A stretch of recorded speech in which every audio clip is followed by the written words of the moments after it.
En este video vamos a aprender a resolver este triángulo.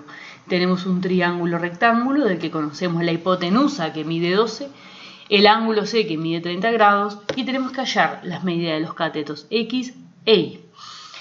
Lo primero que vamos a hacer es plantear qué datos tenemos. Tenemos dos datos. Tenemos la hipotenusa que mide 12 y tenemos el ángulo C que mide 30 grados. ¿Sí? Estos son los dos datos que tenemos.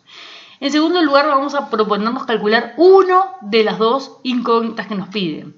Por ejemplo, empezamos calculando X. ¿Sí? X es lo que tenemos que calcular en este primer paso.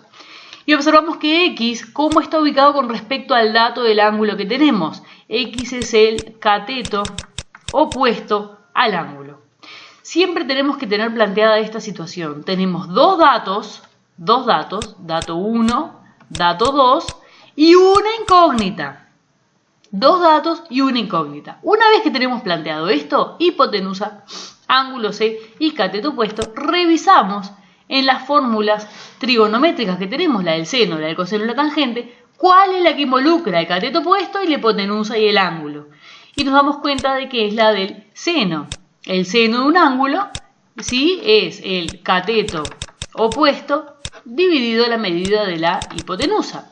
En este caso tenemos el seno de 30 grados es igual a el cateto opuesto que es X dividido la hipotenusa que mide 12. El seno de 30 grados lo averiguamos con la calculadora. ¿Sí? El seno de 30 grados nos da 0,5. Esto es igual a X dividido 12.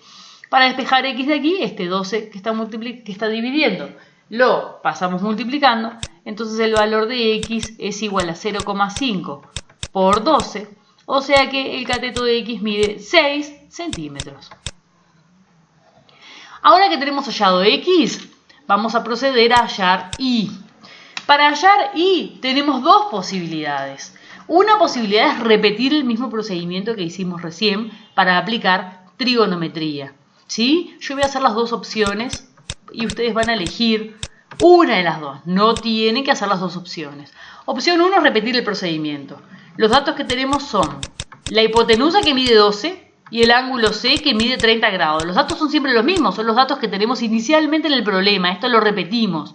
Esto es calcado. Siempre van a tener dos datos en el problema. Van a tener un ángulo y un lado. Puede ser un cateto, la hipotenusa.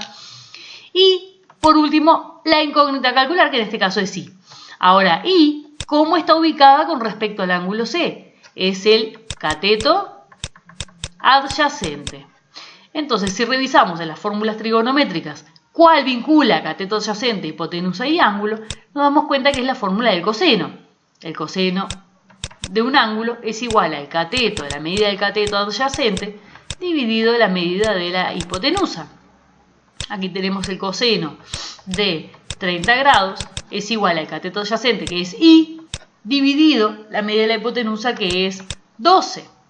El coseno de 30 grados nuevamente lo hacemos con la calculadora, vemos que da 0,87, esto es igual a Y dividido 12, por lo tanto despejamos Y de acá, el 12 pasa multiplicando, ¿sí? Y nos queda 12 por 0,87, por lo tanto la medida del cateto Y es de 10,44 centímetros. Esta es una posibilidad. Otra opción para hallar el cateto Y, que es el que nos falta, vamos a llamarle opción 2, es aplicar Pitágoras. ¿Por qué? Porque en el triángulo rectángulo, ¿sí?, sabemos que la hipotenusa mide 12 y ya habíamos calculado en el primer paso el cateto que mide 6. ¿Está bien? Por lo tanto, Y sería el otro cateto. ¿Está bien? Entonces aplicamos Pitágoras y aquí con esta otra opción hallamos el cateto Y. Entonces nos queda la hipotenusa al cuadrado es igual a un cateto al cuadrado más el otro cateto que es Y al cuadrado.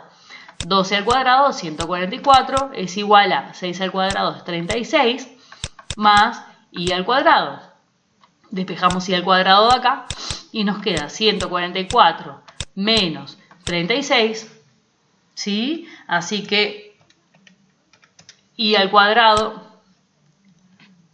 es igual a 108, por lo tanto, y es la raíz cuadrada de 108 que nos da 10,44 centímetros. ¿Sí? Obtenemos el mismo resultado, obviamente, que con la opción 1.